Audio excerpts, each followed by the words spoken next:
Okay, this talk is called Special Relativity, Poiolite Dispute. What happens is there's a poiolite dispute, and that's made a mess in relativity along with a lot of other things.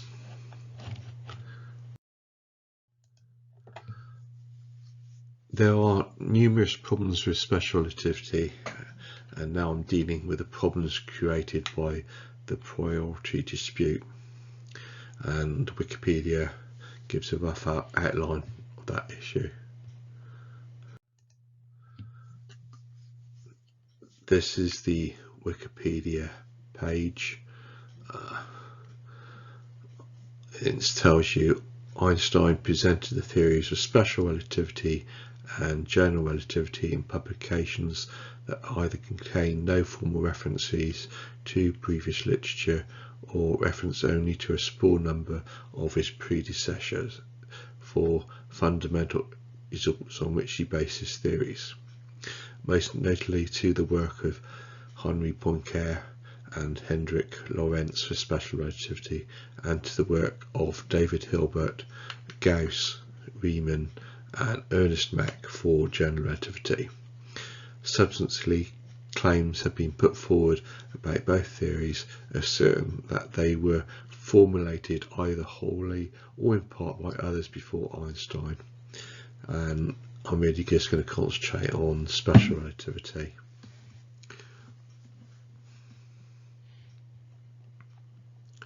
Where the dispute is that maybe the credit for it should go to Henri Poincaré and Lorentz. So just wanting to deal with the issue of special relativity and focus on to the part who was first, Lorentz or Einstein. There were people before Lorentz, but before Einstein there was Lorentz, so focusing just on that. And this is still from Wikipedia. It gives the background. In the history of special relativity, the most important names that are mentioned in discussions about the distribution of credit are Einstein, Lorentz, Poincaré and Minkowski. Consideration is also given to numerous other scientists for either anticipations of some aspects of the theory or either for contributions to the development or elaboration of the theory. And it mentions these other people's name. And so I'm just going to concentrate on the Lorentz versus Einstein poiolite dispute and not go back to things earlier than that.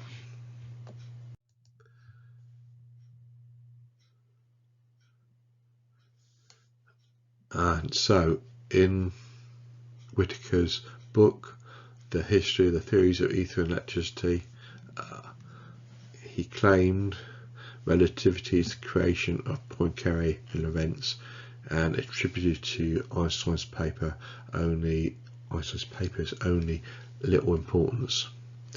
However, most historians of science like Horton, Miller, Pius, Satchel and Oliver Daigle have other points of view. So what you have is a dispute between different points of view, and they admit that Lorentz and Poincaré developed the mathematics of special relativity, and many scientists originally spoke about the Lorentz-Einstein theory, and that was what some people were referring to special relativity as, the Lorentz-Einstein theory, but they argue it was Einstein who completely eliminated the classical ether and demonstrated the relativity of space and time. They also argue that Poincaré demonstrated the relativity of space and time only in his philosophical writings, but in his physical papers he maintained the ether as a privileged frame of reference that is perfectly undetectable, and continued, like Lorentz, to distinguish between real lengths and times measured by observers at rest within the ether, and so forth. And Daigle summarizes, but Daigle favours Einstein with his no ether, one main difference between Lorentz theory and Einstein's 1905 theory is Lorentz had ether and Einstein rejects ether. However, that was Einstein 1905, while in 1920 he seems to have changed his mind, but I will get back to that later. But anyway, we have Lorentz 1904 theory and Einstein 1905 theory, and they both use Lorentz transformations, which is this mathematics here. So Einstein's 1905 theory is what is commonly referred to as special relativity, and that was when you're supposed to have published it. Now, since the mathematics in Lorentz theory and Einstein's theory is the same, some people take that to mean since both theories use the same maths, they are the same theory, hence why it was sometimes being referred to as the Lorentz-Einstein theory. But there are differences. Lorentz and Einstein are not saying the same things, as noted about the issue of ether.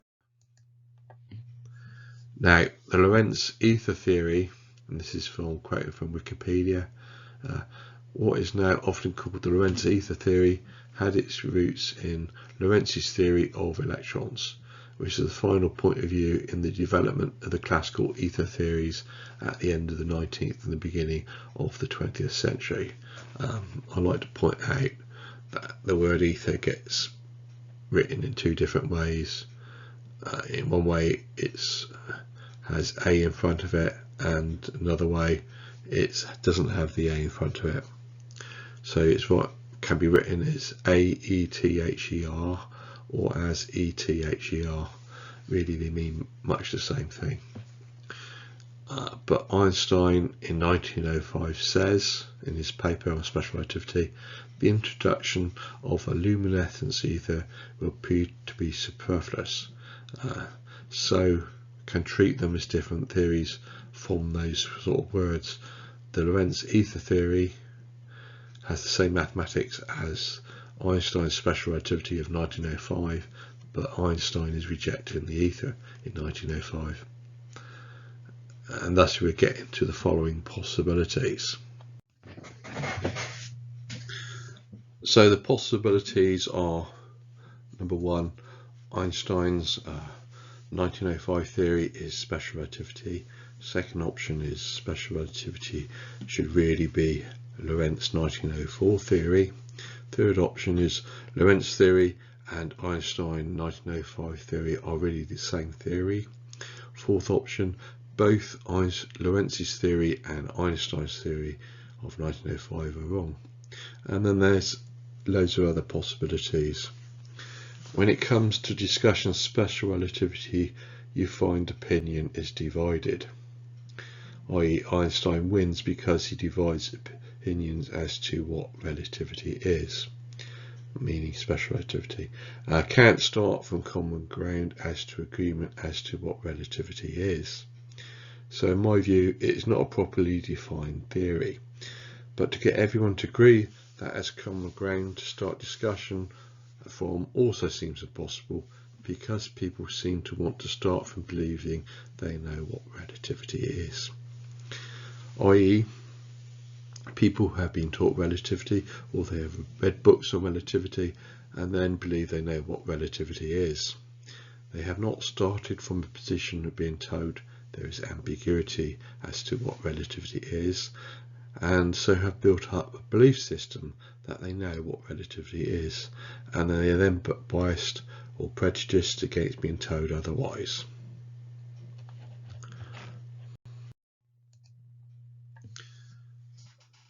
And the issue of what are the possibilities gets worse. As I mentioned, Einstein seems to keep changing his mind. In 1920 he changes his mind from what he's saying in 1905, or seems to change his mind. And this is the relevant lecture from Einstein in 1920. he talked about the ether.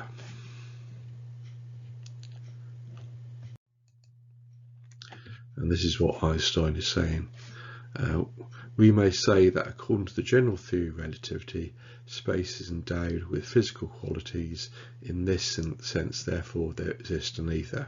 According to the general theory of relativity, space without ether is unthinkable, for in such space there not only would be no propagation of light, but also no possibility of existence for standards of space and time, meaning measuring rods and clocks. So in my view, that is a returning to a type of ether that Lorenz was dealing with, though it's not completely the same thing. So we now get Einstein's ether theory, and this is in Wikipedia as well. In physics, the Einstein ether theory, also called AE theory, is a generally covariant modification of general relativity, which describes a space-time endowed with both a metric and a unit time-like vector field named the ether. The theory has a preferred reference frame and hence violates Lorenz invariance. So Einstein seems to have the 1905 theory which says there's no ether, and he also has a theory where there is an ether. So he has it both ways. He has an ether theory and he has a no ether theory.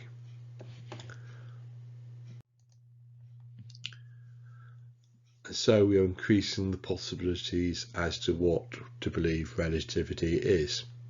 If you think Einstein was wrong in 1905 for discarding the ether, then maybe you're instead agreeing with Einstein in 1920. Just saying Einstein is wrong is no longer adequate, because Einstein changes his mind. The possibilities are for Einstein wrong are: number one, Einstein in 1905 was wrong, but in 1920 he was right. Second possibility, Einstein 1905 was right, but in 1920 he was wrong. Third possibility, 1905 he was wrong, and in 1920 he was wrong. And fourth option, other possibilities. People saying Einstein's wrong find themselves divided as to what they think Einstein is wrong about. You've got different possibilities as to what Einstein means. Does he mean his ether theory, or does Einstein mean his no ether theory? Einstein changing his mind seems to have been the perfect defence to use against critics, because it divides them, as per the motto, divide and conquer. But things get worse.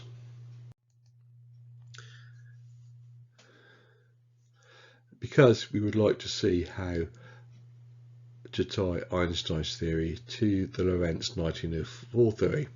If decide Einstein was right in 1920 and Einstein was wrong in 1905 about ether, then Lorenz 1904 theory may or may not be the Einstein ether theory, i.e. it's arguable.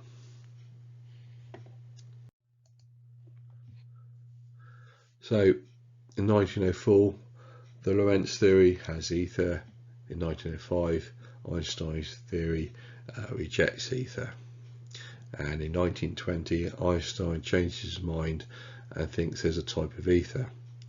Thus really it's a return to Lorenz theory rather than ether type theory. That's in the sense that we're treating all ether theories as much the same thing. Bearing in mind though that people might point out faults, mistakes in Lorenz theory, same as they might point out mistakes in Einstein theory. So, conform opinion, the correct theory is an ether type theory, which was Lorenz 1904 theory and not Einstein 1905 theory. But those who favour Einstein over Lorenz usually do so over issues such as Einstein's 1905 rejection of ether, despite Einstein changing his mind. That's the mess and the poiolite dispute. Accept special relativity as an ether type theory instead of a no ether theory, and you might as well credit the theory to being Lorenz and not to Einstein.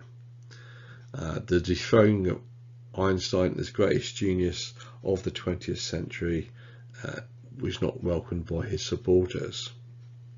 So you've got this problem of Einstein supporters going, yep, there's no ether, and they go and buy Einstein's 1905 theory, and they seem to be ignoring what Einstein says in 1920, and by going by Einstein's rejection of ether, they're crediting Einstein as being with priority for the correct theory, and not crediting Lorenz.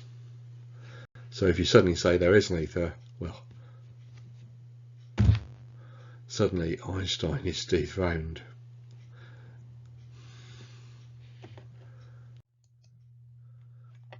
And there are other issues. This is from the Max Planck website. It talks about the renaissance of relativity. In November 1915, Einstein published his theory of gravitation as general relativity, thus attaining international renown, which lasts unfailingly until the present day, long after his death. The history of his general theory of relativity, however, took a different course. It lost its appeal in the 1920s and did not experience a resurgence until the mid-1950s. Researchers at the Max Planck Institute for the History of Science have traced this surprising development. So what we're talking about here is, despite Einstein becoming famous for his general relativity as well as for special relativity, general relativity was ignored in the 1920s and only was seriously researched back in later in the 1950s. There was a big gap between academia suddenly researching general relativity, which basically means, as far as I'm concerned, that the mainstream with their renaissance looked at Einstein's relativity, both the general and the special, and decided what changes they wanted to make from what Einstein was saying. That's the consequences of the Renaissance. Ignore Einstein's general relativity for about a couple of decades, and then suddenly get interested in it, well, then suddenly you're wanting to change things from what Einstein was originally saying. Now, this book is by a physics professor. He's pointing out Einstein's mistakes.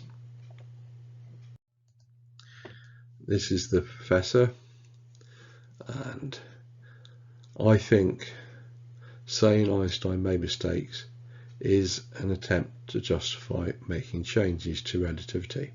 So Einstein writes his paper, and some of these people, like this professor here, say Einstein made mistakes, so they then use that as a reason for changing what relativity is from what Einstein was talking about. It's moving the goalposts. This is a list of some of the mistakes that Einstein is supposed to have made.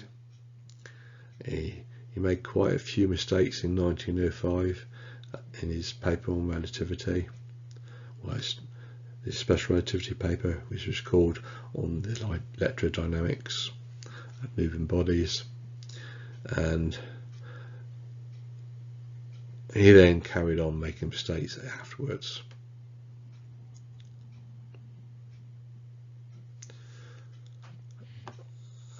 So on to the next one.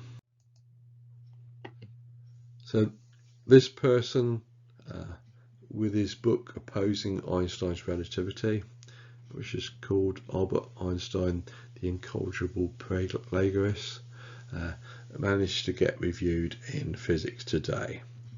And not people who say Einstein is wrong, i.e. anti-Einstein, don't normally manage to make it into physics journals, but this person, Christopher, managed to make it in to get reviewed. But one of the ways used to get it dismissed by the reviewer was a comment like this: apparently it, is referring to Christopher's book, does not bother Christopher that the various opponents of the special and general theories that he cites attack relativity from mutually contradictory viewpoints. Now, however, I have pointed out Einstein's relativity is contradictory to what it is. So when it gets to criticizing it, you have contradictory viewpoints, because you're not attacking one coherent entity, but instead a collection of different inconsistent ideas. Depending on what you believe Einstein's relativity is, whether you believe it's Einstein's 1905 paper with the rejection of ether and so forth, or whether you believe relativity is really something like Lorenz's theory with an ether. So it's not a properly defined theory. The mess that Einstein's relativity is in is a perfect defense, because it divides the critics.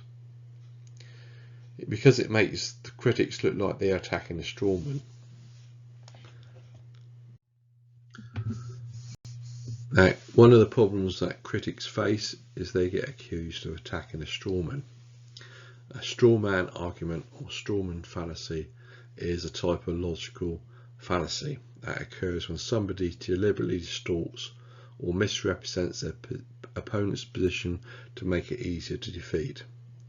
And it's a commonplace thing used in a wide variety of situations.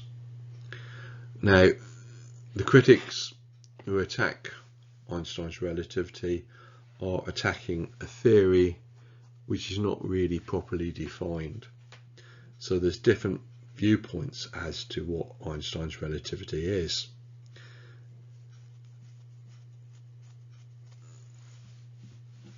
And so Einstein's relativity is really itself a strawman. It means lots of different things. If you attack it, you've got people believing different things as to what Einstein's relativity is. And if you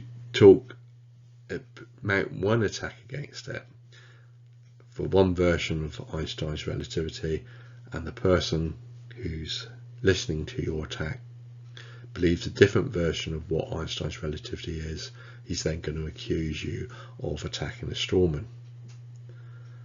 And the problem is, such a person will probably not accept that there are lots of different versions of Einstein's relativity, making Einstein's relativity itself a straw man.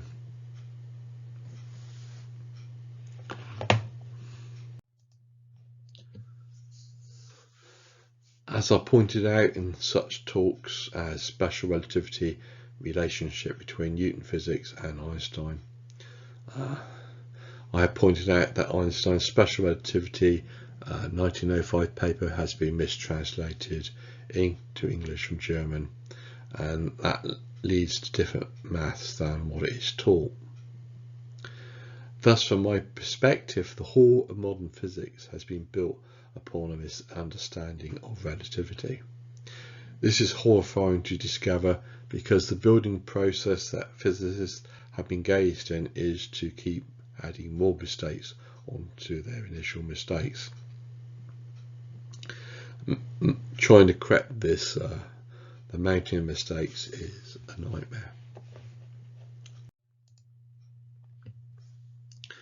So, in summary, Einstein's general relativity just keeps changing things, i.e. moving goalposts.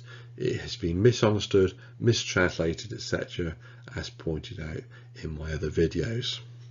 And in this video I pointed out part of the problem is the poiolite dispute. is making it not a properly defined theory. With it not being a properly defined theory, you then have to move the goalposts. And people then have different points of view as to what Einstein's relativity is, making it a nightmare to kind of criticize it. And that this nightmare mess that it's in is then something that makes a perfect defense for it.